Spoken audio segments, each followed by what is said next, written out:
My name is Tiffany Jeremiah, and this is my presentation on how to incorporate cooperative learning in the classroom. Now, before we begin, I just want to go ahead and introduce my presentation as focusing on cooperative learning, but mainly in online and distance learning. Um, the way the world is right now, teachers are teaching virtually or a hybrid or in person, but regardless, cooperative learning is a great tool to build community among students, and I'm so excited what to share with you what I have learned. So, cooperative learning, before we go any further, we need to define what it is. Cooperative learning has many different definitions by different researchers, but this one is by far my favorite. Cooperative learning is the instructional use of small groups so that students work together to maximize their own and each other's learning. Cooperative learning has been around for a while. It was first kind of introduced in the 1900s, and then it was formally introduced into education by John Dewey in around 1936. So, cooperative learning is more than just group work. It is an intentional focus by the teacher to pair students together to enhance their learning.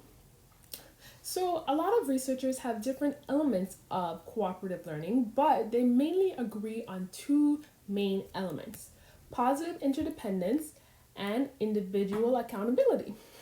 So, positive interdependence is if we all swim, we all swim. If we all sink, we all sink kind of mentality. Students are aware that cooperative learning involves individual success leads to the group success. So cooperative learning is different from competitive learning because students are not fighting against each other. They're working together for one goal or one purpose. However, with that, there also needs to be individual accountability. So students need to understand that each person of the group has a responsibility and need to function in that role. Now, with the two key elements, there are three types of cooperative learning. There's formal, informal, and cooperative. The first two are the ones we see mainly in the classroom setting. So formal cooperative learning is a focus of a group project that takes several times or several days that they have to meet together and work together, and usually the group is not disbanded until the project is done. Informal cooperative learning is shorter than formal cooperative learning, and it usually takes place in regards to a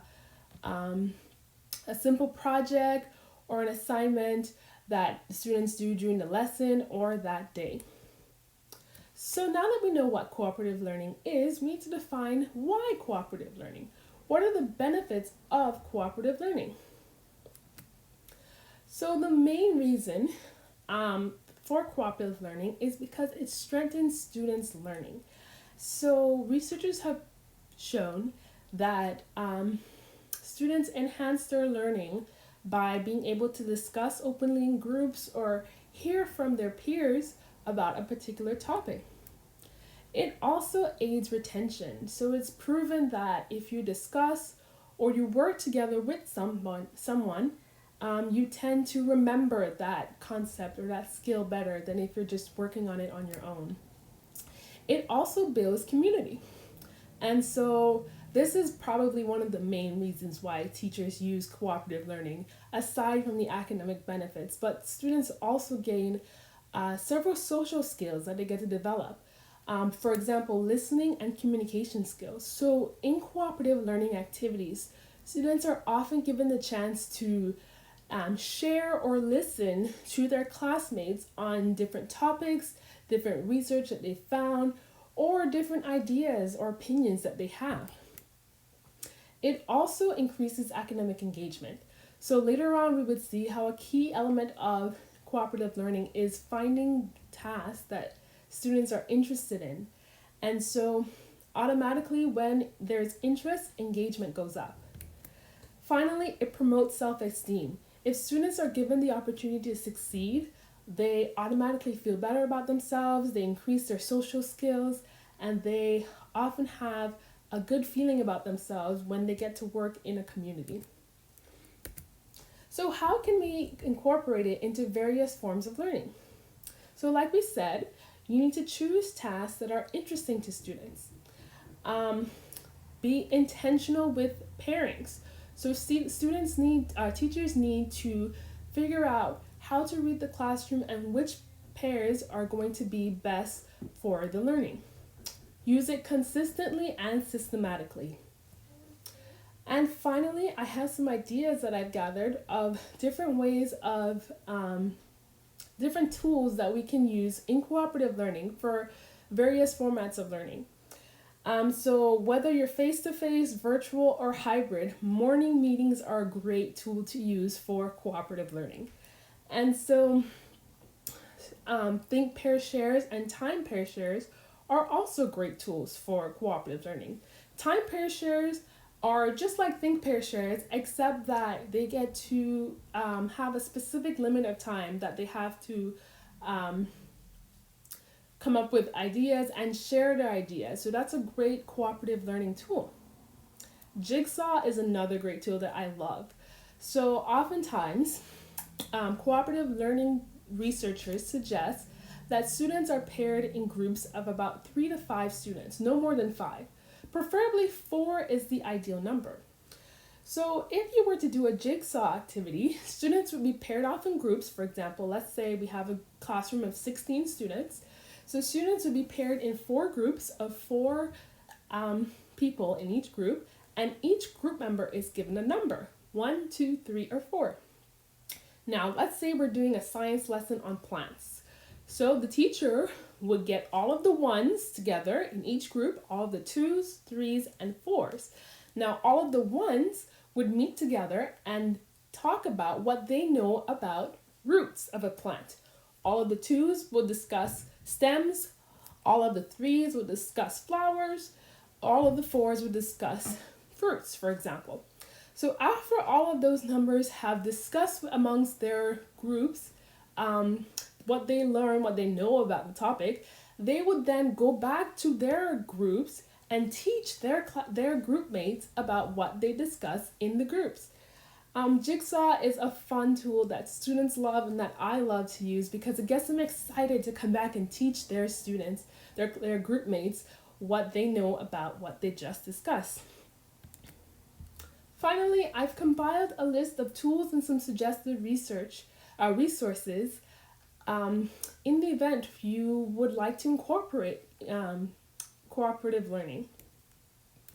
So, a lot of teachers are familiar with Zoom, however, they're not so familiar with Zoom groups.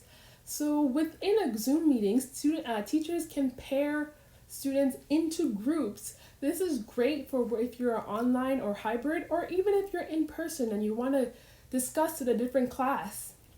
You can pair off students into different groups and they can have their private meeting room over Zoom. Another great resource for cooperative learning is Kagan Cooperative Learning Book.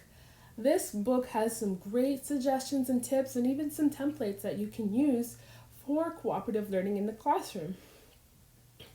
For older students, there are several collaborative note-taking websites that can be used for cooperative learning.